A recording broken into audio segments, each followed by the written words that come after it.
అని ఇట్లు భక్తజన పరతంత్రుడకు పురాణ పురుషుండు అనతిచ్చి తిరోహితుండయ్యెను.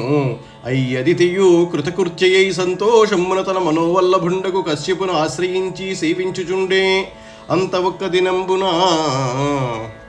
ఘన సమాధి నుండి కశ్యపుడు అచ్యుత అంశన్ ఆత్మన్ వలయన్ అదితియందు తనదు వీర్యమధికతరము చేర్చెను.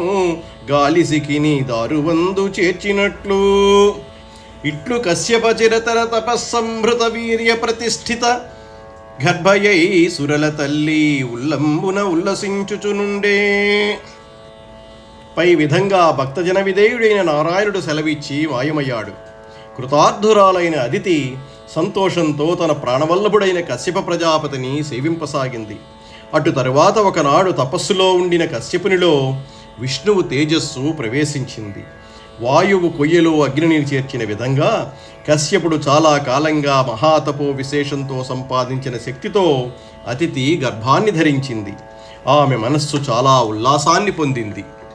చెలచెలనై పిదపనై కలలంబై కరుడుగట్టి కళనాళములతో తల ఏర్పడి గర్భంబై నెలమసలం చీరచిక్కే నెలతకు అధిపా. ఒక నెల గడిచింది. అదితి కడుపులో క్రమక్రమంగా ద్రవరూపము మెత్తని రూపము గడ్డకట్టి పిండరూపముగా ఏర్పడింది. నెల తప్పింది. గొంతుతో పాటు తల ఏర్పడి గర్భం నిలిచింది. నెలతకు చూలై నెల రెండెలలై మరి 3-4 నెలలై వరుసన్ నెలలెంతకంతకెక్కగా నెలలును డగ్గరియే అసుర నిర్మూలతకు.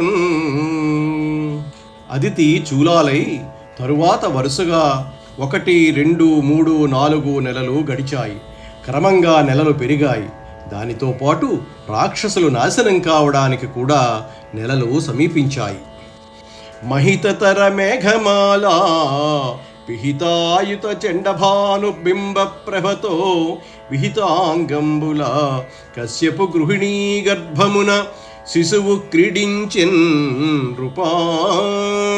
ఓ రాజా, అదితి గర్భంలో అవయవాలతో కూడిన ఆ అద్భుత శిశువు గొప్ప మేఘాలు కప్పిన 10,000 సూర్యబింబాల వెలుగుతో కదలాడసాగాడు. తన కడుపున ఒక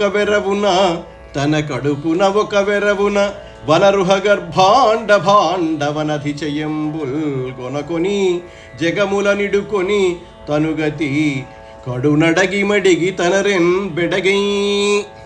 అదితి గర్భంలోని ఆ చిన్నారి శిశువు భూగోళాలను ఖగోళాలను సముద్రాలను